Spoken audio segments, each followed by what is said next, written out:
مثال کے طور پر بے نمازی پن کا جرم اگر دیکھیں ہمارے معاشرے میں موجود ہے, جاہلوں کی بڑی تعداد دیکھیں ہمارے معاشرے میں موجود ہے, عورتوں کی بے پردگی کا معاملہ دیکھیں ہمارے معاشرے میں موجود ہے, چوریوں کا معاملہ دیکھیں ہمارے معاشرے میں موجود ہے. مسلمانوں حد تو یہ ہے کہ جمعہ کے دن مسجدوں کے اندر چپل تک چوری ہوتے ہیں. اندازہ کریں جو قوم جمعہ کی نماز میں چپل چوری کرے اس قوم کی حالت کیا ہے, سوچو تو صحیح, اس قوم کی کیفیت کیا ہے, اس قوم کے معاملات کیا ہے. چوروں کا معاملہ ہو, ناخواندگی کا معاملہ ہو, اسی طریقے سے عورتوں کے حوالے سے بدنگاہی کا معاملہ ہو, زنا کو دیکھیں, شراب کو دیکھیں, قتل کو دیکھیں, ظلم اور زیادتی کو دیکھیں, ایک گناہوں کا طوفان ہے. لیکن ان سارے گناہوں کا خاتمے کے لیے گناہ انسان کیوں کرتا ہے, انسان گناہ کیوں کر رہا ہے, گناہ کرنے کی وجہ کیا ہے. تو مجھے جو بات سمجھ میں آتی ہے وہ یہ ہے, شاید انسان یہ بھول گیا کہ وہ دنیا کے اندر ہمیشہ رہنے کے لیے نہیں آیا. انسان اس کو بھول چکا ہے, انسان اس کو فراموش کر چکا ہے. آئیے تھوڑی دیر, آپ نے اب تک یقیناً بڑے خطبہ کے خطاب سنے ہیں, لیکن میری قوم کے جو دانشوروں نے شاید میرا امتحان لیا ہے. میں کوئی خطیب نہیں ہوں, صرف اپنے دل کے درد کے جذبات کو آپ کے دلوں کے دروازے پہ انڈیلنا چاہتا ہوں. اور یاد رکھنا ہم مایوس نہیں ہیں, ہم الحمدللہ ہم ایمان والی قوم رکھتے ہیں, اور قرآن نے ضمانت دی ہے وَذَكِّرْ فَإِنَّ الذِّكْرَىٰ تَنفَعُ الْمُؤْمِنِينَ کہ مومنوں کو نصیحت کرو, کہ نصیحت سے مومنوں کو فائدہ پہنچتا ہے. نہیں اقبال مایوس اپنی کشت ویرا سے ذرا نم ہو تو یہ مٹی بڑی زرخیز ہے ساقی, لیکن یہ مٹی زرخیز کب ہے. اقبال نے اسی لیے تو رونا رویا, نگاہ متائے دین و دانش لٹ گئی اللہ والوں کی, متائے دین و دانش لٹ گئی اللہ والوں کی. یہ کس کافر ادا کا غمزہ خوریز ہے ساقی. اللہ اکبر, جب اللہ والوں کی متا لٹ جاتی ہے تو حالات یہی ہوتے ہیں.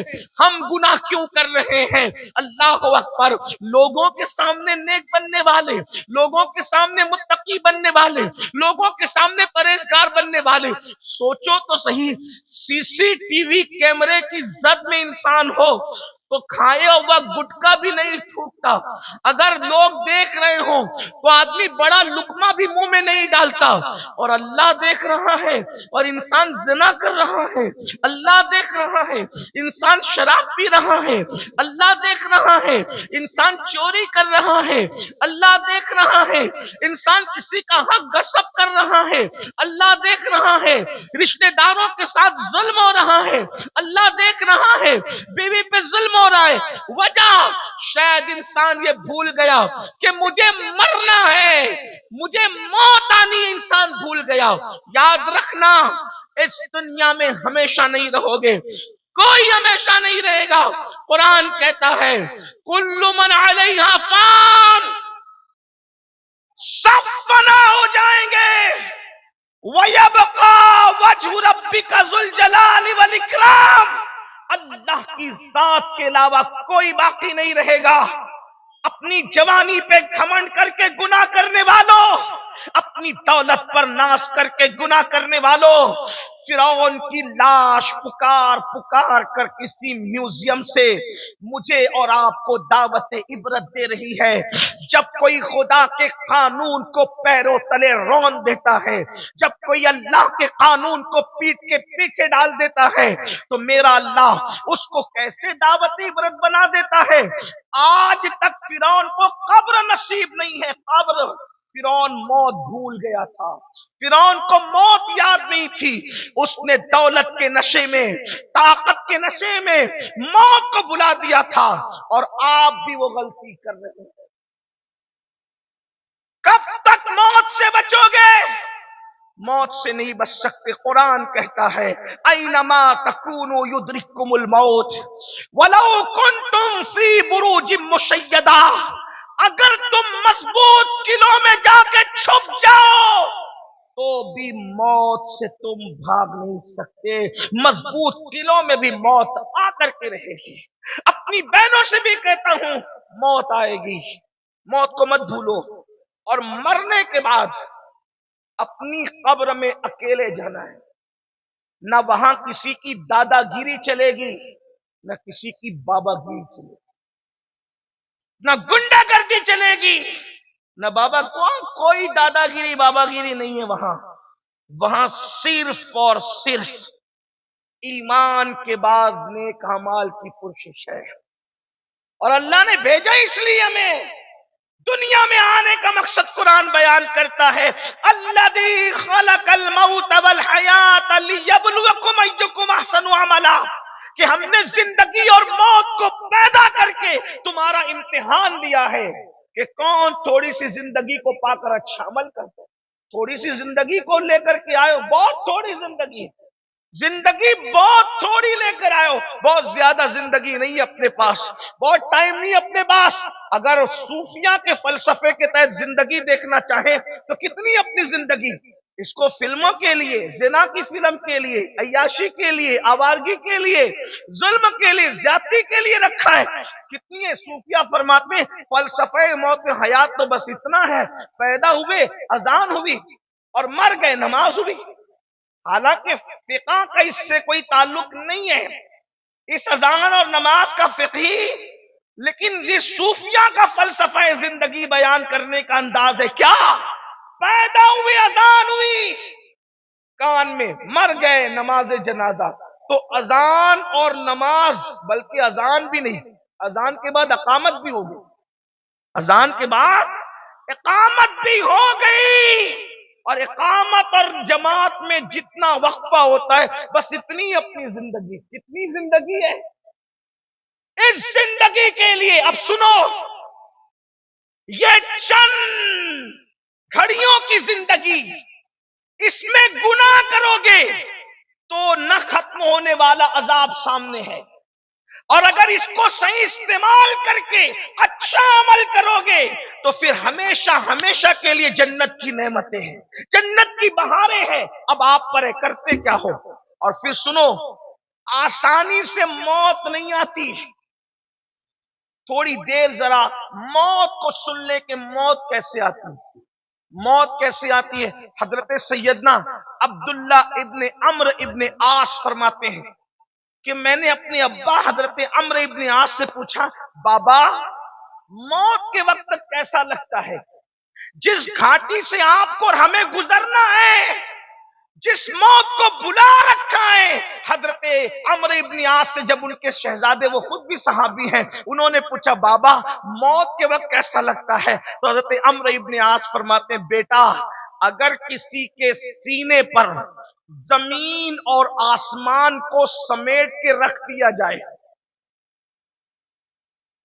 فقی ابو اللہ سمرقندی اپنی کتاب میں لکھ رہے ہیں، میں اپنی بہنوں سے کہتا ہوں بے پردگی کے ساتھ کسی مرد کے سامنے آنے سے پہلے اس حدیث پہ غور کرنا. میں اپنے بھائیوں سے کہتا ہوں جب نفس ورگلائے کسی عورت پر پاپ کی نظر ڈالنے کے لیے تو سوچنا کہ ہمیں کس گھاٹی سے گزرنا ہے. رشتہ داروں پہ ظلم کرنے سے پہلے سوچو کس گھاٹی سے گزرنا ہے.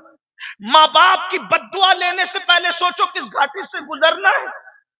کانوں میں ایئر فون لگا کر گانے سننے سے پہلے سوچو کس گھاٹی سے گزرنا ہے. سالن میں نمک زیادہ ہونے پر بیویوں پر ہاتھ اٹھانے اور ان کو طلاق کی دھمکیاں دینے سے پہلے سوچو کس گھاٹی سے گزرنا ہے. اللہ دور نہیں، ایک دن موت ہے موت. عمرو ابن عاص کہتے ہیں جب انسان مرنے لگتا ہے تو اس کے سینے پر اتنا وزن رکھ دیا جاتا ہے، ایسا لگتا ہے کہ جیسے زمین اور آسمان کو سمیٹ کر اس کے سینے پہ رکھا گیا. اگر چکی کا پتھر رکھ دیا جائے نا سینے پہ، کیا ہو؟ زمین اور آسمان کے برابر وزن کس کو کہتے ہیں؟ اگر یہ حدیث میں نہیں آتا تو شاید مجھے بولنے کی ہمت نہیں ہوتی. فقی لکھ رہے ہیں، حدیث پاک میں موجود ہے. تھوڑی دیر کے لیے تصور کرو کہ اس گھاٹی سے گزرنا، کس مقام سے گزرنا ہے. بڑی معذرت کے ساتھ میرے جوانوں، یہ شاعری کی دنیا الگ ہے اور حدیثوں کی دنیا الگ ہے. شاعری میں آدمی جو کہہ دے موت کے وقت جو ہوگا دیکھا جائے گا. یہ صحابہ کہہ رہے ہیں ارے چکی کا پتھر سینے پہ اگر کوئی بیماری کے وقت رکھ دیا جائے تو ہمارا کیا بنے گا؟ موت کے وقت زمین اور آسمان کے برابر وزن سینے پہ رکھا جائے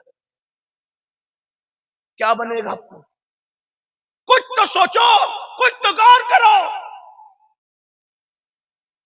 کسی عورت پر پاپ کی نظر ڈالنے سے پہلے کبھی سوچا ہوتا کہ ہمارا کیا بنے گا؟ زنا کے اڈوں کو آباد کرنے سے پہلے سوچا ہوتا ہمارا کیا بنے گا؟ لقمہ حرام کھانے سے پہلے سوچا ہوتا ہمارا کیا بنے گا؟ تاش کے پتے اور جوا کھیلنے سے پہلے سوچا ہوتا موت کے وقت جب اس گھاٹی سے گزریں گے کیا بنے گا؟ وہ موت جب زمین اور آسمان کے برابر وزن سینے پہ رکھا ہوتا ہے کیا ہوگا ان لوگوں؟ اور یہ بات میں آپ کو بتاؤں، یہ جو حدیث بیان ہو رہی نا، اس میں نیک اور گنہگار کا بھی فرق نہیں ہے. یعنی مطلقاً موت کے وقت جو دنیا سے جاتا ہے اس کو ہر ایک کو گزرنا پڑتا ہے. پھر یہ اور بات ہے کہ اللہ رسول کا کرم اگر ہو جائے، حضور جلوہ فرما اگر ہو جائے تو پھر آدمی کے لیے اس موت کی تکلیف ہلکی ہو جاتی ہے. لیکن اگر حضور نظریں پھیر رہے تو پھر موت سے بڑا عذاب کیا ہے؟ بات کی منزلیں تو بہت ہیں لیکن موت خود بہت بڑا عذاب ہے اگر حضور نظریں پھیر رہے. میری قوم کے جوانوں مجھے بتاؤ، جب ہمارے جوان جوا کھیلنے کو گناہ نہیں سمجھتے، حالانکہ روایت میں امام غزالی فرماتے جس نے جوا کھیلا گویا اس نے اپنے ہاتھوں کو سور کے خون میں رنگ لیا. یہ علماء کرام موجود ہیں، مشائخ موجود ہیں، آپ جو ہے ان سے مصافحہ کرتے ہیں، ہاتھ چومتے، کتنا شرف آپ پاتے ہیں کہ چلو بزرگوں سے مصافحہ کرے، علماء سے مصافحہ کرے. آپ کو پوچھتا ہوں اگر ہاتھ میں کیچڑ بھرا ہوا ہو، ہاتھ میں کیچڑ لگا ہوا ہو تو آپ عالم سے مصافحہ نہیں کر سکتے، پیر سے مصافحہ نہیں کر سکتے. جب قیامت کے دن جوا کھیلنے کی وجہ سے تمہارے ہاتھ سور کے، خنزیر کے خون میں رنگے ہوں گے تو کیا رسول اللہ سے مصافحہ کر سکو گے؟ حضور علیہ السلام کے ہاتھوں میں ہاتھ دینے کی ہمت ہو سکے گی؟ اللہ اکبر. تو حضرت سیدنا عمرو ابن عاص رضی اللہ تعالیٰ عنہ ارشاد فرماتے ہیں کہ زمین اور آسمان انسان کے سینے پہ سمیٹ کے رکھ دیے جائیں تو جتنی تکلیف ہوتی ہے اتنی تکلیف انسان اس سے زیادہ محسوس کرتا ہے کہ موت کے وقت اس کے سینے پر اتنا وزن دے دیا گیا ہے. اسی پر بس نہیں، حضرت سیدنا عمرو ابن عاص مزید ارشاد فرماتے ہیں جب موت کے وقت انسان سانس لیتا ہے، جب اس کی سانس نکلتی ہے تو ایسا لگتا ہے کہ جیسے وہ ناک سے سانس نہیں لے رہا ہے بلکہ سوئی کے ناکے سے سانس لے رہا ہے، سوئی کے ناکے سے. اللہ اکبر. میرے بھائیوں بتاؤ، اللہ اکبر، کہ انسان کو اگر زکام ہو جائے اور زکام کی وجہ سے اس کی ناک بند ہو جائے، اللہ اکبر، زکام کی وجہ سے ناک بند ہو تو سانس لینے میں کتنی تکلیف ہوتی ہے. صحابی رسول کہہ رہے ہیں کہ موت کے وقت انسان جب سانس لیتا ہے تو ایسا لگتا ہے کہ جیسے وہ ناک سے نہیں بلکہ سوئی کے ناکے سے سانس لے رہا ہے. ایسی گھاٹی سے ہمیں اور آپ کو گزرنا ہے. عمرو ابن عاص فرماتے ہیں اور جب انسان مرتا ہے تو اس کو کتنی تکلیف ہوتی ہے. ارشاد فرماتے ہیں کسی کے پیٹ میں ببول کا درخت اگا دیا جائے اور پیچھے کے مقام سے اس کو کھینچا جائے تو اس کا کیا بنے گا؟ عمرو ابن عاص فرماتے ہیں ایسی تکلیف موت کے وقت ہوتی ہے. پھر اپنے بیٹے سے کہتے ہیں عبداللہ اس سے زیادہ کیا بتائیں، موت کی تکلیف بیان نہیں ہو سکتی. اب میرے آقا علیہ السلام کے دیوانوں، میری قوم کے جوانوں، میری بھائی، میری بہنوں، مجھے بتاؤ اس گھاٹی سے گزرنا ہے پھر بھی انسان ظلم کرے گا، پھر بھی انسان گناہ کرے گا، پھر بھی انسان برائیاں کرے گا. بتائیے نا کتنے گناہ ہیں. کسی کا حال یہ ہے کوئی ماں کا دل دکھا رہا ہے، اللہ اکبر، نوجوان آج کے لڑکے اور لڑکیاں اللہ ماں باپ کو بھیک مانگنے پہ مجبور کر رہے ہیں. کوئی دھکے دے کے ماں باپ کو گھر سے نکال رہا ہے، کوئی ماں کو بہن کے گھر پہنچا رہا ہے، کوئی ماں سے کہتا ہے کیا تیرے اور بچے نہیں ہیں، میں ہی تجھے پالوں لوں. کوئی باپ کو کہتا ہے بس کرو, تمہاری بیماری پہ خرچ کرتے کرتے میں تھک گیا ہوں, مجھے بتاؤ. اللہ اکبر. نادانو اچھی طرح سے سن لو, ماں باپ اس نعمت کو کہتے ہیں, اس نعمت کو کسی کے خوبصورت چہرے کو دیکھ کر وہ ثواب نہیں ملتا جو ماں باپ کے جھری پڑے ہوئے چہروں کو دیکھ کے ملتا ہے. میرے آقا فرماتے ہیں جس نے ماں باپ کے چہرے کو محبت کی نگاہ سے دیکھا, اللہ اس کو مقبول حج کا ثواب عطا فرماتا ہے. میرے آقا صلی اللہ علیہ وآلہ وسلم کے پیارے دیوانوں, آج کل کی نوجوان لڑکیاں جب بہو بن کر آتی ہے تو سیریل دیکھنے کی وجہ سے, فلمیں دیکھنے کی وجہ سے, ان کی صحیح تربیت نہ ہونے کی وجہ سے ان کو سب سے زیادہ اگر نفرت ہوتی ہے تو بڈھے لوگوں سے ہوتی ہے. نوجوان لڑکے اور لڑکیاں, آج کل نوجوان لڑکے اور لڑکیاں بڈھوں کو پسند نہیں کرتے, بوڑھوں کو پسند نہیں کرتے, کیونکہ فیشن چلا ہے, آج کا ٹرینڈ چلا ہے.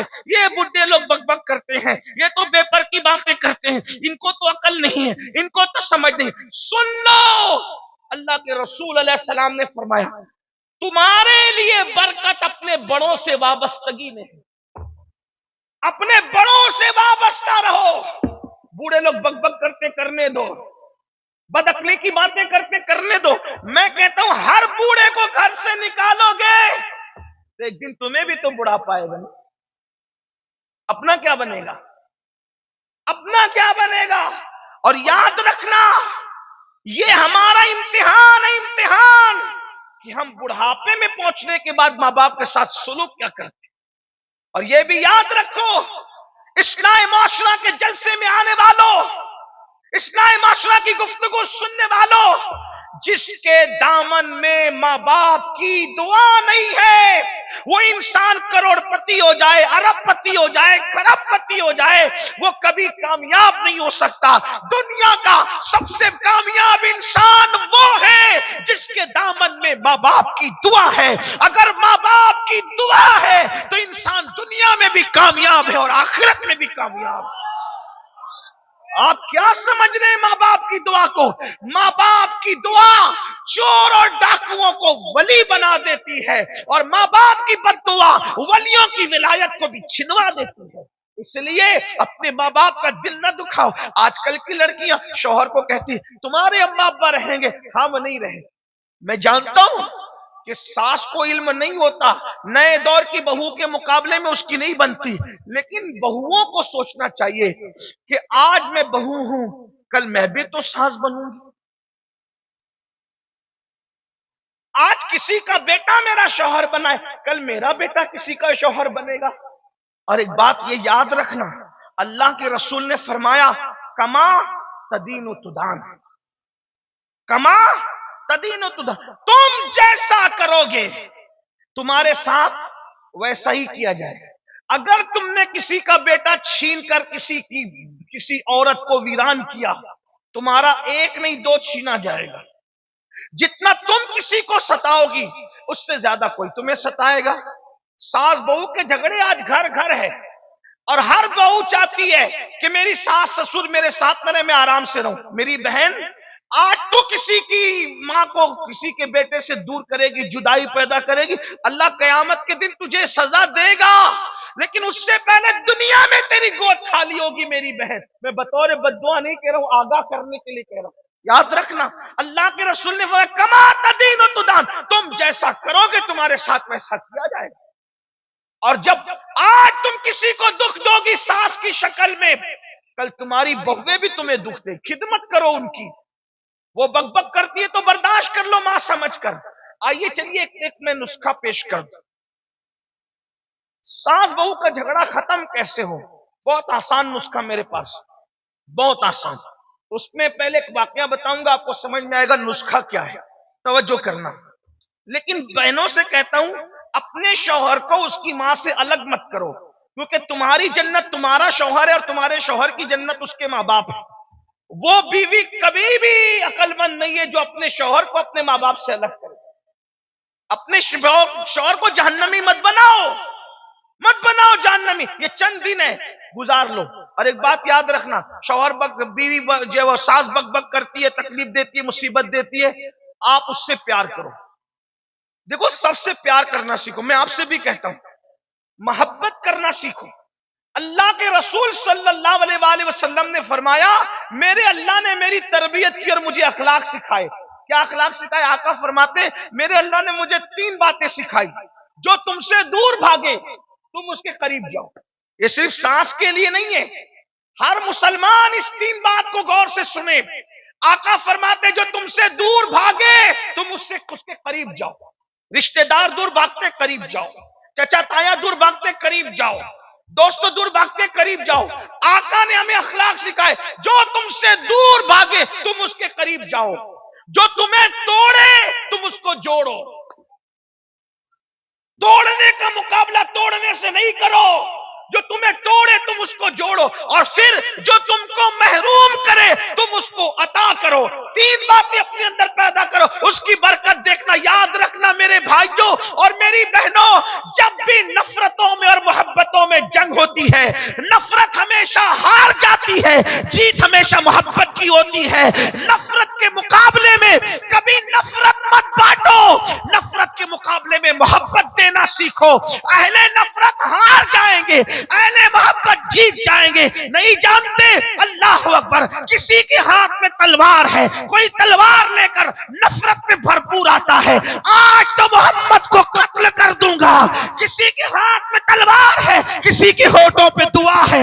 اللہ عمر کو ایمان نصیب فرما. دیکھو نفرت ہار گئی، محبت جیت گئی. تلوار ہاتھ میں لینے والا قیامت تک کے لیے غلام بن نہیں دیکھتے. تاریخ ہے، تاریخ ہے، تاریخ ہے.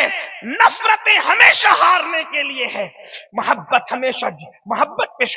جن کے ہاتھوں میں پتھر تھے ان کے لیے میرے نبی کی دعا تھی اللہم اہدی قومی، اے اللہ میری قوم کو ہدایت عطا فرما. اللہم اہدی قومی فإنہم لا یعلمون، یہ مجھے نہیں جانتے. محبتیں جیت لی. فتح مکہ کے دن وہی لوگ مجرم کی طرح سر جھکائے کھڑے تھے. آقا سے وہ سوچتے تھے کہ ابھی شان ابرو ہوگا اور خون کی ندیاں بہیں گی، لیکن جانتے حضور نے کیا کیا؟ حضور نے کیا کیا؟ فرمایا جاؤ میں نے تم سب کو معاف کر دیا. کیا اثر ہوا؟ جو چاند کے ٹکڑے دیکھ کر مسلمان نہیں ہوئے تھے، جو چاند کے ٹکڑے دیکھ کے مسلمان نہیں ہوئے تھے، نبی کے معاف کرنے کا انداز دیکھ کر مسلمان ہو گئے. یہ ہے محبت. محبت بہت پاورفل چیز ہے. تلوار جہاں ہار جاتی ہے وہاں محبت کام کرتی ہے. تو حضرت محبوب الہی کا فرمان ہے، نظام الدین اولیاء سرکار فرماتے ہیں کانٹوں کے مقابلے میں کبھی کانٹے مت بچھانا، ورنہ دنیا کانٹوں سے بھر جائے گی. کانٹے بچھا کے سکون نہیں ملتا، کانٹے اٹھا کے سکون ملتا ہے. آج آپ کہتے ہیں نا مولانا سب ہے سکون نہیں ہے. کیوں؟ سب ہے، اے سی ہے سکون نہیں، پنکھے ہیں سکون نہیں، اچھا کھانا ہے سکون نہیں، مرغ مسلم مرگن غذائیں سکون نہیں، اچھے کپڑے سکون نہیں، اچھا مکان ہے سکون نہیں، اچھی دکان ہے سکون نہیں، اچھا کاروبار ہے سکون نہیں، اولاد ہے سکون نہیں، بیوی ہے سکون نہیں، ماں باپ ہے سکون نہیں. کہتے ہو سب کچھ ہے سکون نہیں. نادان، سکون نرم بستروں سے نہیں ملتا. دوسروں کو سکون عطا کرو تمہیں خود سکون کی دولت نصیب ہو جائے. آج تمہارے ضمیر اسی لیے بے قرار ہے کہ تم نے پیار دینا چھوڑ دیا، تم نے محبت دینا چھوڑ دیا. ارے میرے عزیز کتے کو روٹی دو تو اتنا سکون ملتا ہے، ماں باپ کی خدمت کرنے پہ کتنا ملے گا؟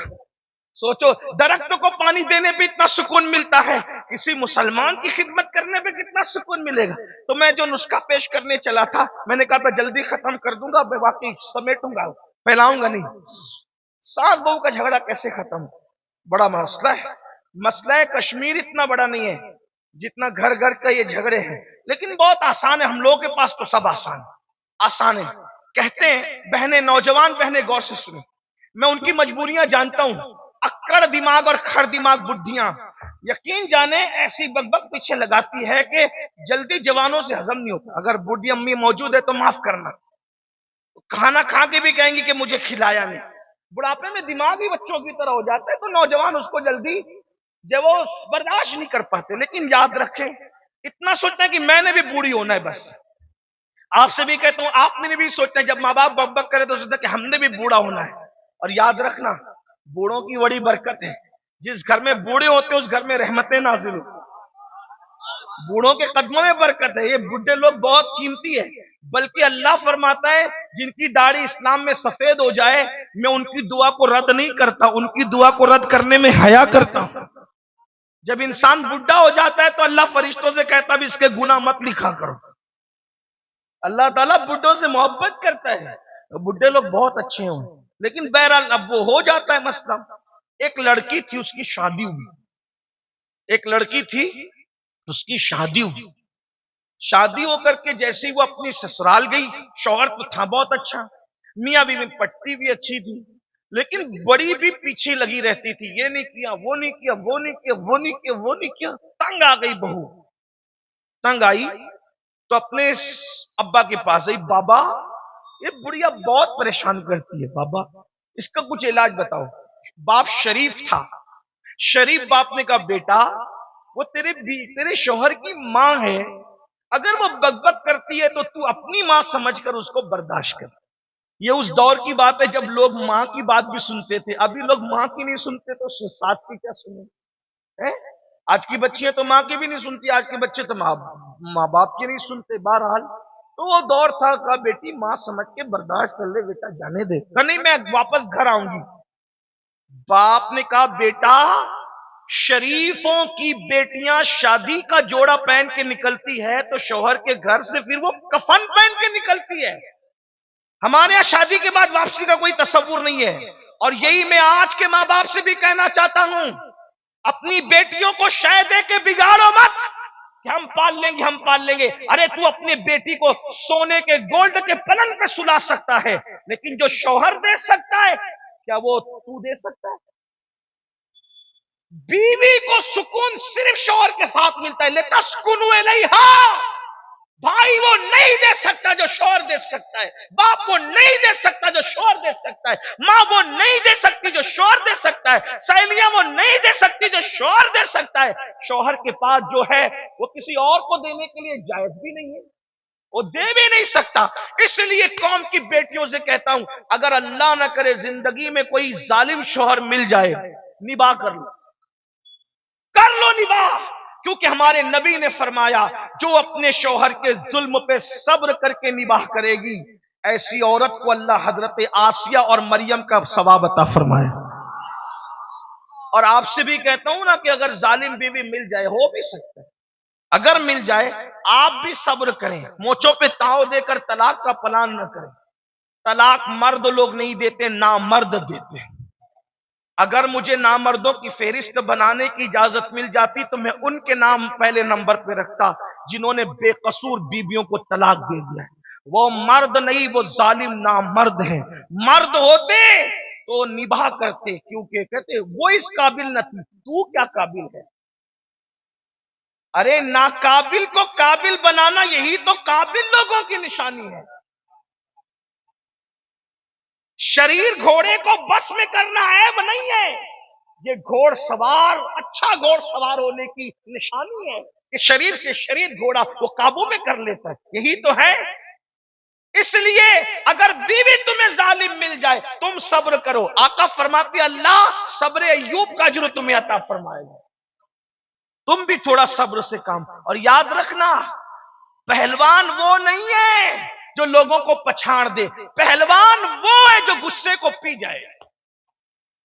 بہترین بہادر انسان وہ جو غصے کو پی جائے, غصے کو پینے والا. اور اپنے ہاتھوں کا زور اپنی کمزور بیویوں پہ دکھانے والوں وہ مرد نہیں ہوتے جو عورتوں کو مارا کرتے. اللہ کے رسول علیہ السلام نے فرمایا کمینے لوگ ہیں, کمینے جو عورت کی عزت نہیں کرتے. حضور میرے پاس اتنی طاقت نہیں ہوتی کہ میں یہ باتیں کرتا. فقی ابو اللہ سمرقندی نے حدیث کے الفاظ لکھے, جو بیوی کو کی عزت نہیں کرنا جانتے وہ کمینے. کمینے شریف انسان وہ ہے جو بیوی کی عزت کرنا جانتا ہے. اسی لیے میرے آقا نے فرمایا تم میں سب سے بہتر وہ ہے جو اپنی بیوی کے ساتھ اچھا سلوک کرتا ہے. ہاتھ میں تسبیح رکھ کر مکاری کرنے کو اچھائی نہیں کہتے, کندھے پہ مسلح ڈال کے گھومنے کو اچھائی نہیں کہتے, صرف داڑیاں رکھ کر کوئی اچھا نہیں ہوتا. فرمایا تم میں سب سے اچھا وہ ہے جو اپنی بیوی کے ساتھ اچھا سلوک کرتا ہے. جاؤ بیویوں کے دل جیتو. تو بہرحال عرض کیا کر رہا تھا، جلدی جلدی سفر پورا کرتے چلتے ہیں، مجھے سردی کا احساس ہے اور میں جانتا ہوں 2 گھنٹے بیٹھنے کے بعد سردیوں میں حاجتیں شروع ہو جاتی ہیں، لیکن آپ کے جگر کو پھر سلام کرتا ہوں، آپ کی محبتوں کو پھر سلام کرتا ہوں، لیکن بات پوری کروں گا جلدی سے۔ تو اس لڑکی نے کہا اپنے بابا سے، بابا میں چھوڑ آتی ہوں گھر، شوہر اچھا ہے لیکن ساس اچھی نہیں۔ کہا بیٹی شریفوں کے گھر ایسے نہیں ہوتے کہ بیٹی آ کر کے بیٹھ جائے، نہ ہم تجھے نہیں بٹھائیں گے، جا نباہ کر۔ اب باپ کی طرف سے جب شے نہیں ملتی، ماں کی طرف سے شے نہیں ملتی، تو پھر بچیاں نباہ کرتی ہیں۔ اور ایک بات یہ بھی کہتا ہوں، کچھ بچیاں کچھ چنچل ہوتی، بے باک، تو جب دیکھتی کہ ماں باپ شے نہیں دے رہے تو پھر وہ خودکشی کا سوچنے لگتی۔ یاد رکھنا دنیا کی جو مصیبت ہے وہ ختم ہونے والی ہے، اگر دنیا کی مصیبت سے تنگ آ کر کے خودکشی کرو گے نا تو قیامت تک جہنم کے اندر تم نے جیسی خودکشی کی ہے ویسی بار بار تمہیں مارا جائے گا، جیسے تم نے پھانسی لی تو بار بار جہنم میں تمہیں پھانسی دی جائے گی، اگر تم نے زہر پیا بار بار تمہیں جہنم میں زہر پلایا جائے گا، اگر تم نے چھورا بھوگ لیا تو تمہیں بار بار تمہارے اندر چھورا بھوگا جائے گا۔ اس کا مطلب یہ ہے کہ دنیا سے اس لیے خودکشی کی تھی کہ چین مل جائے، لیکن یہ 2 دن کا چین دنیا میں نہیں ملا اور آخرت میں ہمیشہ کے لیے عذاب میں مبتلا ہو گئے جب تک اللہ چاہے گا۔ خودکشی کرنے والوں کو دیر تک عذاب ہوگا، خودکشی کرنے والوں کو بہت عذاب ہوگا، اور یہ بھی یاد رکھنا خودکشی کرو گے تو بھی جیسے خودکشی کیے بار بار ویسی مارے جاؤ گے، اور اگر کسی کو قتل کیا ہے تو جیسی انداز سے تم نے کسی کو قتل کیا ویسی تمہیں بھی جہنم کے اندر قتل کیا جائے گا۔ اور آقا فرماتے ہیں جس نے کسی بے گناہ کو قتل کیا اللہ نے اس پہ جنت کی خوشبو بھی حرام کر دی۔ چڑیا کو بے گناہ نہیں مار سکتے، چڑیا کو بے ضرورت نہیں مار سکتے، کھیل کود کے لیے چڑیا نہیں ماری جا سکتی۔ اگر آپ کو کھانا ہے اور جو علماء نے جو بتائے ہیں معاملات اسی، اگر کوئی کھیل کود کے لیے چڑیا کی زندگی سے کھیلے، حدیث پاک میں آیا ہے اللہ کے رسول علیہ السلام فرماتے ہیں کسی نے کسی چڑیا کی زندگی سے کھیل کیا ہوگا تو وہ چڑیا اللہ سے فریاد کرے گی مولا فلاں نے میری زندگی کے ساتھ کھیلا تھا، آج عدل اور انصاف کا دن ہے، مجھے انصاف چاہیے۔ اللہ کے رسول فرماتے ہیں چڑیا کی فریاد بجلی کی کڑک کی طرح سنائی دے گی، اور اللہ فرمائے گا آج انصاف کا دن ہے، اگر کسی نے چڑیا کی زندگی سے بھی کھیلا ہے اس کے اعمال برباد کیے جائیں گے اور اس کو منہ کے بل گھسیٹتے ہوئے جہنم میں داخل کیا جائے گا۔ چھٹاک بھر کی چڑیا کی زندگی سے جو کھیلے اس کے اعمال برباد کر کے اسے جہنم میں داخل کیا جائے گا، جو انسانوں کی زندگی سے کھیلے اس کا کیا؟ یہ دنیا ہی سب کچھ نہیں ہے، توبہ کرو بدلو۔ تو عرض یہ کر رہا تھا کہ دنیا کی مصیبتوں سے تنگ آ کر کبھی خودکشی کا مت سوچ نہیں، دنیا ہے چند دن میں دنیا گزر جائے گی، ختم ہو جائے گی۔ آخرت کا سوچو، آخرت میں بہت بہت مزے ہیں، بہت مزے ہیں، آخرت میں بہت کرم ہے، جو چاہو گے وہ نعمتیں ملے گی، دنیا سنوار لو، بس دنیا میں صحیح سے جی لو۔ تو اس لڑکی نے سوچا ابا تو شے نہیں دے رہے، ابا تو میری مدد نہیں کر رہے، تو اس لڑکی نے کیا کیا، اس کے ابا کے گہرے دوست تھے ایک حکیم صاحب، اور وہ واقعی حکیم تھے، یعنی ایسی آلو چالو بازاری آدمی نہیں، وہ واقعی حکیم تھے، حکیم، یعنی حکیم کس کو کہتے ہیں سمجھتے ہو نا، وہ جڑی بوٹی کی دوائیں وغیرہ بناتے ہیں، وہ لوگ اس دور میں بہت پڑھے لکھے ہوتے تھے، دوائیں بنانا بھی جانتے تھے، حکمت کی باتیں کرنا بھی جانتے تھے۔ تو وہ بچپنے سے چچا چچا کہتی تھی، ابا کے گہرے دوست تھے، سوچا ابا مدد نہیں کرے چچا کے پاس چلو، وہ حکیم صاحب کے پاس گئی، کہنے لگی چچا جان ساس بہت ستاتی ہے، ظالم، گالیاں دیتی ہے، تکلیف پہنچاتی ہے، مصیبت کھڑی کرتی ہے۔ ابا کو شکایت کی، ابا شکایت قبول کرنے تیار نہیں، اماں کو شکایت کی، اماں شکایت قبول کرنے تیار نہیں۔ اب چچا ایک کام کرو نا، آپ دوا بنانا جانتے ہو نا، تو ایسی کوئی دوا بناؤ میں بڑھیا کو کھلا دوں تو بڑھیا مر جائے، اس کا قصہ ختم ہو جائے۔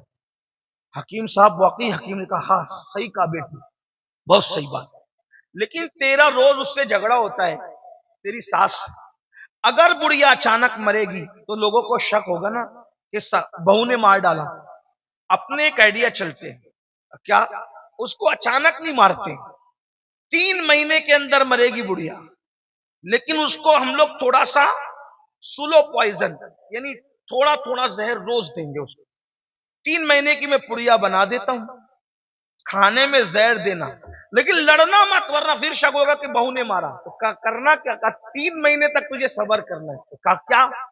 کہا کہ بڑھیا کے پیر دبانا، اس کے سر میں تیل ڈالنا، کنگھی کرنا، اس کے کپڑے دھلنا، اس کو کھانا کھلانا، اتنا پیار کی ایکٹنگ کر کہ ایسا لگے کہ تو اس کی بیٹی ہے۔ تو ہوگا کیا؟ جب وہ مر جائے گی زہر سے تو تجھے تیرے اوپر کسی کو شک بھی نہیں آئے گا کہ تو نے مارا ہے۔ اس نے کہا 3 مہینے اگر بڑھیا کو جھیل لوں تو ہمیشہ کے لیے میری راحت ہی راحت ہے۔ تو چلو 3 مہینے پیر دبانے میں جاتا کیا ہے، 3 مہینے کھانا کھلانے میں جاتا کیا ہے، 3 مہینے خدمت کرنے میں جاتا کیا ہے۔ بڑھیا لے کر آئی چپکے سے، اب آئی تو بڑی بھی نے کہا کہاں گئی تھی؟ اماں وہ تو میں ایسے ہی گئی تھی، اپنا انداز پیار کا۔ اب وہ گالی دے رہی ہے، چھپ ہے، امی میں کھانا دوں تمہیں، چل جا یہاں سے نکل، بدماش کہیں کی۔ جو بھی ہوا ہوگا، جیسا بھی ہوا ہوگا، جیسے آپ سنتے دیکھتے رہتے ہیں۔ اس نے کہا نہیں امی آپ ناراض بھی ہو نا، میں آپ کو کھانا دیتی ہوں۔ ایک بات یاد رکھنا میرے عزیز، کتے کو بھی پیار دو نا تو کتا بھی دم ہلانے لگتا ہے، بکری کو بھی سہلاؤ نا تو بکری اور گائے بھی گردن جھکا دیتی ہے۔ پیار میں وہ اثر ہے، پیار میں وہ تاثیر ہے۔ پتھر بھی موم ہوتا ہے، کتے بھی زیر ہوتے ہیں، جانور بھی سر جھکاتے ہیں۔ آپ کبھی کسی جانور کے ہاتھ بدن پہ ہاتھ پھیر کے دیکھنا پیار سے، نہ گردن جھکائے تو پھر کہیں، فطرت ہے۔ محبت کی تاثیر، محبت کی تاثیر، محبت بڑی پر اثر ہے، محبت میں بڑی تاثیر ہے۔ جو مہم ہتھیاروں سے سر نہیں ہوتی وہ محبتوں سے سر ہو جاتی ہے۔ ایک دن گزرا، اس نے وہ پڑیاں کھانے میں ملا دی، ناشتے میں کھانے میں ملا کر بڑھیا کو دیا، پیر دبا رہی ہیں، سر دبا رہی ہیں، کپڑے پیش کر رہی ہے۔ بڑھیا سوچ رہی ہے یہ اتنے موڈ میں آج کیسے ہے، یہ بدماش ہمیشہ ستاتی رہتی ہے، منہ چلاتی رہتی ہے، اور یہ آج بڑی خدمت کر رہی ہے۔ سوچا ہو سکتا ہے کوئی بات ہو۔ دوسرا دن پھر وہی، تیسرا دن پھر وہی، بہو کے دماغ میں چل رہا ہے 3 مہینے خدمت کرو، ہمیشہ کے لیے چھٹی پاؤ۔ جیسی 8-10 دن گزرے، اب یہ پیار دینے والی بہو پیار دے رہی، تو بڑھیا نے سوچا یا اللہ میری بہو مجھے اتنا پیار دے رہی، میں وہی کم وقت دل میں اس کا کینہ لے کے بیٹھی۔ تو بڑھیا نے بھی سوچا جب بہو بدل گئی تو مجھے بھی بدل جانا چاہیے۔ اب وہ دونوں میں پیار ہو گیا، جھگڑا ختم ہو گیا، محبت ختم ہو گئی۔ 8-10 دن میں یہ ہوا تو بہو جو ہے وہ ساس کو ماں کی طرح لگنے لگی، اور بہو ساس جو ہے وہ بہو کے لیے بہو جو ہے وہ ساس کو بیٹی کی طرح دکھنے لگی۔ اب وہ ساس بہو ایک دوسرے کے بغیر رہ نہیں رہے، ادھر محبت ہوئی تو ادھر بھی محبت ہو گئی۔ اب بیٹی بیٹی بیٹی کہہ کے پکارتی ہے، گھر کا ماحول بدل گیا، جھگڑا ختم ہو گیا، یہ ہو گیا وہ ہو گیا، یہ بھی اس کے بغیر نہیں، وہ بھی اس کے بغیر نہیں۔ اس کو اچانک خیال ہے ارے بڑھیا تو 3 مہینے بعد مر جائے گی، میری اتنی اچھی ساس 3 مہینے بعد مر جائے گی۔ 15 دن کے بعد روتے دھوتے پہنچی، چچا چچا وہ جو آپ ہم نے 15 پڑیاں تو کھلا دی اس کو، اور وہ مر جائے گی، تم نے 3 مہینے کے لیے کہا تھا۔ میری ساس مجھ سے بہت پیار کر رہی ہے چچا، جو مجھ سے اتنا پیار کرے وہ مر جائے مجھے گوارا نہیں، چچا میری ساس کو بچا لیجئے۔ مسکرا کر بڑے میاں نے کہا بیٹی میں جانتا تھا جب تو اپنی ساس کو پیار دے گی نا بیٹا تو وہ بھی تجھ سے پیار کرنے پر مجبور ہو جائے گی۔ تو کسی کو پاگل کتے نے تو نہیں کاٹا نا کہ محبت کے بدلے میں نفرت ہی کرے، لیکن ایک نہ ایک دن محبت اپنا اثر دکھاتی ہے۔ بیٹا میں نے زہر نہیں دیا تھا، وہ تو ایسے ہی تو اگر میں منع کرتا تو کہیں اور چلی جاتی، غلط راستے بھی چلی جاتی، کسی بدماش کے پاس چلی جاتی جو واقعی تجھے زہر دیتا۔ تو میں نے سوچا کہ منع بھی نہ کروں اور یہ کام بھی کر دوں۔ تو میں جانتا تھا جب تو پیار کرے گی تو وہ بھی پیار کرے گی۔ میری بہنوں یہ پڑیا آپ بھی لے کر جاؤ، اپنی ساس کی خدمت کرو، نندوں کی خدمت کرو، جٹھانیوں کی خدمت کرو۔ آپ سے بھی کہتا ہوں لوگوں سے پیار کرو۔ میرے آقا علیہ السلام کے دیوانوں، یہ قادری فقیر آپ کی بستی میں تمہیں گارنٹی دے کے جا رہا ہے، سب سے پیار کرو، دنیا قدم میں نہ جھک جائے تو پھر کہنا۔ آخری بات عرض کروں آپ کے سامنے، بس توجہ سے سن لے، آخری بات عرض کروں آپ کے سامنے، اللہ کے رسول نے کس کس کو معاف کیا، اللہ کے رسول نے کیسے کیسے لوگوں کو معاف کیا جانتے ہیں؟ آخری بات دیکھو حضور نے کیسے معاف کیا، معاف کرنا سیکھو۔ آقا علیہ السلام فرماتے معاف کرنے سے عزت نہیں جاتی اور صدقہ دینے سے مال کم نہیں ہوتا، معاف کرو خدا تمہاری عزت بڑھائے گا، صدقہ دو اللہ تمہارے مال میں برکت عطا کرے گا۔ ایک سنیں توجہ سے، آخری بات اس کو اپنے الفاظ کے جامع میں پیش کر رہا ہوں، توجہ سے سنیں۔ مکہ فتح ہوا، فتح مکہ کا دن تھا، اللہ کے رسول نے فرمایا کوئی کسی پہ تلوار نہیں اٹھانا، صحابہ نے کہا ٹھیک ہے۔ لیکن حضور علیہ السلام نے کچھ لوگوں کے نام بلیک لسٹ میں گویا کے رکھے تھے، یعنی یہ دکھے تو اس کو دکھے تو قتل کر دینا ہے، کیونکہ ان لوگوں نے کیے ہی تھے ایسے کام۔ ان میں سے کچھ لوگ تھے، ان میں ایک نام تھا وحشی۔ یہ وحشی کون ہے جانتے ہیں؟ وحشی، وحشی، اللہ اکبر۔ یہ وحشی وہ شخص ہے، وہ جوان ہے جنہوں نے رسول اللہ کے سگے چچا حضرت امیر حمزہ کو قتل کیا، اور قتل کر کے سینہ چیرا تھا، اور ایک عورت کے حوالے کیا تھا۔ اس عورت نے وہ کچا چبایا تھا کلیجہ اور تھوکا تھا، کان کاٹے تھے، ہونٹ کاٹے تھے، ناک کاٹی، انگلیاں کاٹی۔ لیکن یہ بات یاد رکھیں، جن لوگوں نے بھی ایسا کیا بعد میں وہ مسلمان ہوئے اور حضور نے ان کو معاف کیا۔ تو اسلام لانے سے پہلے اگر کسی نے کچھ کر دیا تو اسلام لانے کے بعد ہم اس پر تان نہیں کر سکتے، یاد رکھنا۔ حضور نے جن کو معاف کر دیا، اب ہم ان مردے گڑوں کو، ان گڑے ہوئے مردوں کو نہیں اکیل سکتے۔ کچھ لوگ ایسا کرتے ہیں، یاد رکھنا، جس کو رسول اللہ نے معاف کر دیا اب ہم غلام ہونے کی حیثیت سے ان پہ کرٹیسائز نہیں کر سکتے، نکتہ چینی نہیں کر سکتے، ان کے عیب بیان نہیں کر سکتے۔ تو حضور نے کیسے اپنا بنایا؟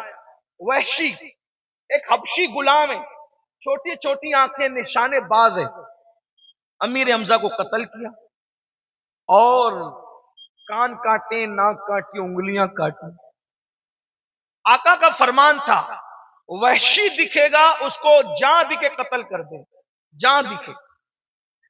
کسی نے وحشی سے کہا، وحشی تیرے نام کے حوالے سے محمد عربی روحی فدا صلی اللہ علیہ وآلہ وسلم کا فرمان ہے کہ وحشی جاں دکھے اسے قتل کر۔ تو ان کے صحابی تمہیں ڈھونڈ رہے ہیں وحشی، وہ تمہیں قتل کر دیں گے۔ تو وحشی نے کہا، جب مجھے قتل ہی ہونا ہے تو میں ان کے صحابہ کے ہاتھ سے کیوں قتل ہوں؟ بھائی جب قتل ہی ہونا ہے تو میں بہادر آدمی، بڑے آدمی کے ہاتھ سے قتل ہوں گا تو زندگی بھر میرا نام رہے گا۔ میں ڈائریکٹ جاؤں گا محمد عربی کے پاس اور ان کو کہوں گا وہ خود ہی قتل کریں۔ بھائی جب وہ مجھے قتل کریں گے تو میرا نام رہے گا نا، میں ان کے صحابہ کے ہاتھ سے قتل نہیں ہوں گا۔ اور وحشی بہادر آدمی تھا، آ گیا فتح مکہ کے دن، آ کے حضور کے سامنے کھڑا ہو گیا۔ اللہ کے رسول علیہ السلام نظریں جھکائے، گردن، حضور کی عادت تھی، حضور ہمیشہ گردن جھکا کے اور نظریں جھکا کر کے بیٹھا تھے۔ نیچی آنکھوں کی شرم و حیا پہ درود، اونچی بینی کی رفت پہ لاکھوں سلام۔ صحابہ بیٹھے ہیں، حضور کی نظریں جھکی ہوئی ہے۔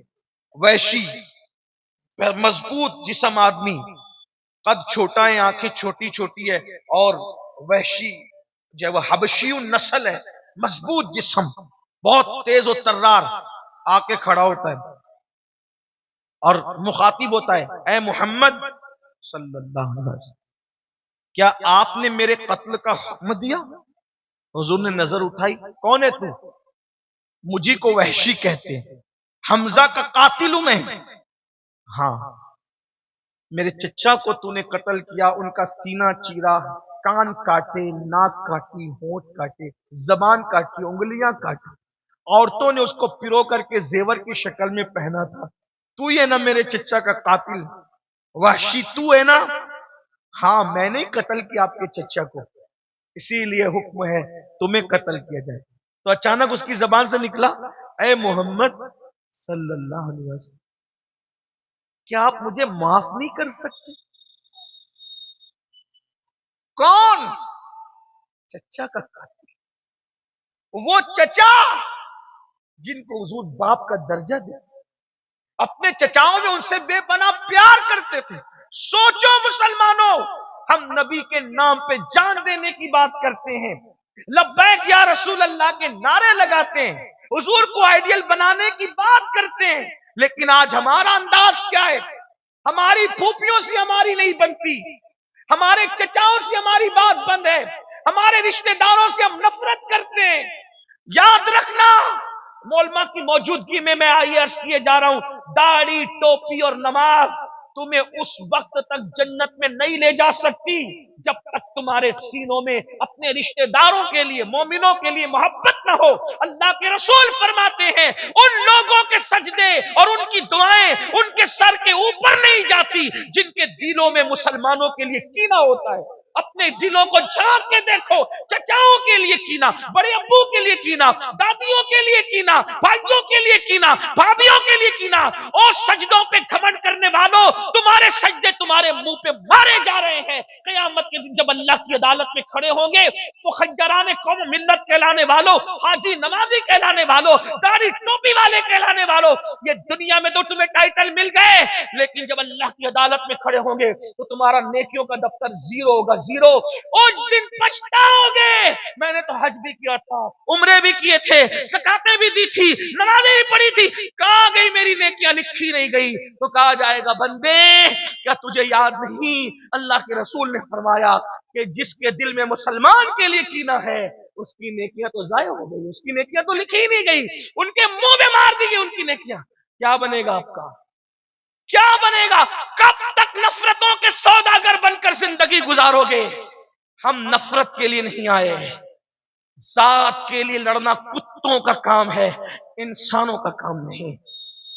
اپنی ذات کے لیے کتے لڑتے ہیں، انسان نہیں لڑا کرتے۔ آج ہم اپنی ذات کے لیے لڑ رہے ہیں، چھوٹی چھوٹی باتوں پہ لڑ رہے ہیں۔ ایک کی بکری نے دوسرے کے آنگن میں پیشاب کر دی، اسی پر قتل ہو جاتا ہے۔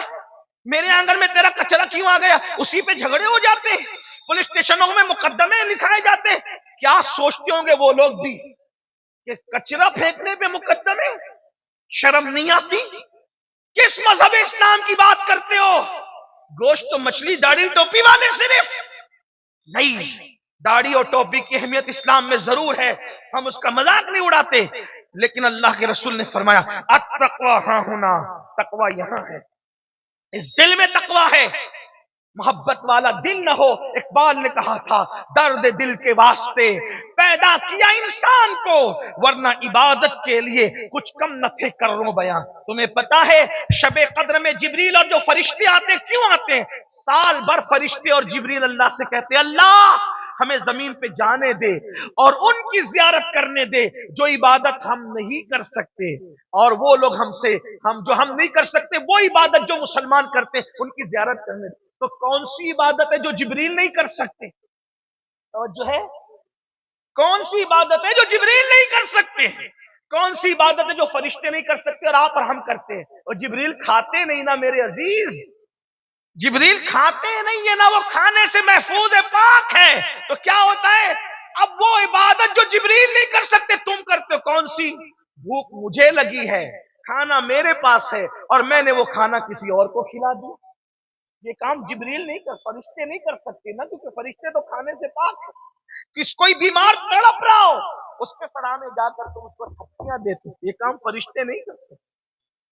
کوئی مصیبت زدہ آئے تم اس کی مصیبت دور کر دیتے ہو، اپنی ضرورت کو کچل کر اس کی مصیبت دور۔ یہ وہ عبادتیں ہیں جو فرشتے نہیں کرتے، وہ تم کرتے ہو، یہ اس کو درد دل کہتے ہیں۔ درد دل کے واسطے پیدا کیا انسان کو، ورنہ عبادت کے لیے کچھ کم نہ تھے کرو بیاں۔ ایسی عبادت کرنے والوں کے لیے فرشتے زمین پہ ان کی زیارت کرنے کی، اس کو علامہ اسماعیل حقی نے لکھا ہے۔ اور بھی عبادتوں کا مفہوم ہے، میں اس کا منکر نہیں ہوں، لیکن یاد رکھنا تو عرض کیا کر رہا تھا؟ وحشی نے کہا اے محمد روحی فدا صلی اللہ علیہ وسلم، کیا آپ مجھے معاف نہیں کر سکتے؟ سوچو رحمت للعالمین کی عدالت میں ایک مجرم قتل کا، وہ بھی چچا کے قتل کا، اور وہ کہتا ہے کہ آپ مجھے معاف نہیں کر سکتے؟ تو میرے آقا نے کیا کہا پتہ ہے؟ بغیر توقف کیے رکے ہوئے ہاں میں تمہیں معاف کر سکتا ہوں، بالکل تمہاری معافی ہو سکتی ہے۔ معافی ہو سکتی کہاں؟ ایک شرط ہے، کہا کیا؟ کلمہ پڑھ کے مسلمان ہو جاؤ میں تمہیں معاف کر دوں۔ یہ اسلام ہے۔ اچھا اب وہ وحشی دماغدار ذہین آدمی کا کلمہ پڑھوں گا تو کیا ہوگا؟ کہا کہ کلمہ پڑھے گا تو تیرے سب گناہ معاف ہو جائیں گے، سب جرم معاف ہو جائیں گے اور اللہ تجھے جنت دے گا۔ کہا کلمہ پڑھ لوں گا آپ معاف کر دیں گے، اگر آپ کا اللہ معاف نہیں کرا تو آپ معاف کر دیجیے نا کلمہ پڑھنے سے، آپ کا اللہ معاف نہ کرے تو؟ حضور کیا فرماتے ہیں؟ میں ضمانت دیتا ہوں وحشی جب میں معاف کروں گا تو میرا اللہ بھی معاف کر دے. چچا کے قاتل کے ساتھ یہ سلوک کیوں؟ اس کو معافی کی ضمانت دی جا رہی ہے. اللہ رب العزت کے حوالے سے کہا جا رہا ہے کہ میں ضمانت دیتا ہوں کہ اللہ تجھے ضرور معاف کرے گا. یہ ہے حضور کا کردار. ہمارے پاس کیا ہے؟ آئیے، اگر آپ سے کوئی معافی مانگتا ہے معاف کیجیے. باپ کا قاتل بھی معافی مانگے معاف کیجیے. اور اگر آپ معاف نہیں کرتے، اللہ کے رسول نے فرمایا جو دنیا میں معافی مانگنے والوں کو معاف نہیں کرے گا، قیامت کے دن اللہ اس کو معاف نہیں کرے گا. محبتوں کے سفیر بنو، محبتوں کو عام کرو. اللہ پاک کی بارگاہ میں دعا ہے کہ اللہ تعالی ہم سب کو محبتوں کو عام کرنے کی توفیق عطا فرمائے. یہ آج کل جو آپ نے کھول رکھا ہے نفرتوں کی دکانیں، مومن نفرت نہیں کرتا. مومن کے دل تو نرم ہوتے ہیں، پیار سے بھرے ہوتے ہیں. اور یہی نفرتوں اور خود غرضیوں کا ماحول ہے کہ جب رشتے ڈھونڈنے نکلتے ہو نا میرے بھائی، تو بھی سوچتے ہو کہ جائز زیادہ کہاں سے ملے گا، پیسے زیادہ کہاں سے ملیں گے، اور یہ کہاں سے ملے گا، وہ کہاں سے ملے گا. یہ لالچ چھوڑو، اللہ کی بارگاہ میں توبہ کرو. میرے بھائیوں، میری بہنوں، میں اپنی بہنوں سے بھی کہتا ہوں یاد رکھنا، یہ ساری چیزیں جو ہم نے خود غرضی اور دنیا پرستی کے لیے کر رکھی ہے، اسی کی وجہ سے اتنا نقصان ہو رہا ہے کہ آج مسلمانوں کی بیٹیاں دوسروں کا ہاتھ پکڑ کر کے جا رہی ہیں. آج یہ ہے کہ بچیاں مرتد ہو رہی ہیں. آپ کو پتا نہیں ہے، سب بچیاں ایسی نہیں ہوتی، لیکن میری بہنوں، میرے بھائیوں، اپنی غلط روش سے اپنی بچیوں کا کتنا نقصان ہو رہا ہے. یہ جو بچیاں معاذ اللہ کبھی کبھی جسم بیچنے لگتی ہے، غلط رستے پہ چلی جاتی، وجہ کیا ہے کہ آپ لوگوں نے تو شادیوں کو مہنگا کر رکھا ہے، جہیز کے نام پر، اس کے نام پہ، اس کے نام پر. تو اچھی خاصی بچیاں مجبور ہو کر کے سوچتی ہے کہ چلو چلو جو ہے وہ اب جسم بیچو اور یہ کرو اور وہ کرو اور وہ کرو. حالانکہ میں ان کی تائید نہیں کر رہا ہوں، مجبوری کے اندر انسان کو اتنا گرنا نہیں چاہیے، لیکن وہ راستے پر انسان خود بخود چلا جاتا ہے. مجبوریاں انسان کو غلط راستے پر لے جاتی ہے، غلط راہوں پہ لے جاتی ہے. میں اپنے جوانوں سے کہتا ہوں سوچو تو صحیح، تم نے جہیز کی وجہ سے، پیسوں کی وجہ سے، مالداری کی وجہ سے غریب بچیوں کو نظر انداز کر رکھا ہے، غریب بچیوں کو چھوڑ رکھا ہے. جب رسول اللہ کی امت کی بیٹیاں لوجوں میں بکتی ہوگی، ان کی آبروؤں کا نیلام ہوتا ہوگا، ان کی آبروؤں کا سودا ہوتا ہوگا، تو اللہ کے رسول کے دل پہ کیا گزرتی ہوگی جب تم قیامت کے دن جاؤ گے رسول اللہ کو منہ دکھانے کے لیے، اور حضور کہیں گے کہ تیری غلط رسومات کی وجہ سے میری امت کی بیٹیاں بک رہی تھی، ان کی آبرو اور حیا بک رہی تھی، اور حضور نے تم سے منہ پھیر لیا، تو تم کیا کرو گے؟ اتنا ظالم معاشرہ بنا رکھا ہے کہ آج بیٹیاں غلط رستے پہ جا رہی. ہمارے یہ جہیز کی رسمیں، یہ پیسوں کی رسمیں، یہ دولت کی رسمیں، بھکاری بنے ہو. رسول اللہ نے کون سا جہیز دیا؟ حضور کے یہاں شادیاں ہوئی تو کون سا جہیز لیا، کون سا جہیز دیا؟ بلکہ لوگ اس موقع پہ دیندار لوگ بھی لالچ کا شکار ہوتے ہیں. یاد رکھنا، تمہاری دینداریاں تمہارے منہ پہ مار دی جائے گی. منافق نہ بنو، جو بولتے اس پہ عمل کرو. یا ایھا الذین آمنوا لما تقولون ما لا تفعلون، وہ کیوں کہتے ہو جس پہ تم خود عمل نہیں کرتے. رشتے ڈھونڈنے نکلتے ہو تو وہ جگہ، وہ مکان ڈھونڈتے ہو جہاں جہیز کی بھیک ملے گی، لالچ سے جاتے ہو. اگر سب جہیز کی لالچ میں پڑیں گے تو شریف بیٹیوں کا رشتہ کہاں سے آئے گا؟ غریبوں کا کون ہوگا؟ اور یاد رکھنا، اپنے جوانوں سے کہتا ہوں میرے جوانوں، کسی کا بھی دیا ہوا جہیز آخری دم تک تمہارا ساتھ نہیں دے سکتا. مگر یاد رکھنا، اگر تم نے کسی غریب کی بیٹی کو جہیز کے بغیر گھر لایا اور اس کے دل سے دعا نکل گئی تو انشاءاللہ وہ دعا تمہاری نسلوں تک کام آئے گی.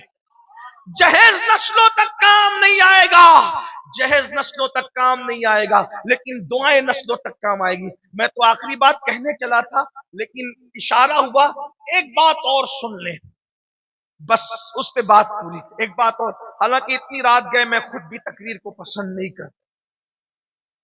میں لوگوں سے کہتا ہوں کہ میں ہنسا نہیں پاتا ہوں تقریر میں، تو مجھے 11 بجے مائک دے دیا. لیکن کچھ لوگوں کے اپنے تقاضے ہوتے ہیں، تو بہرحال سن لیں. اپنی بہنوں سے بھی کہتا ہوں، اپنے بیٹے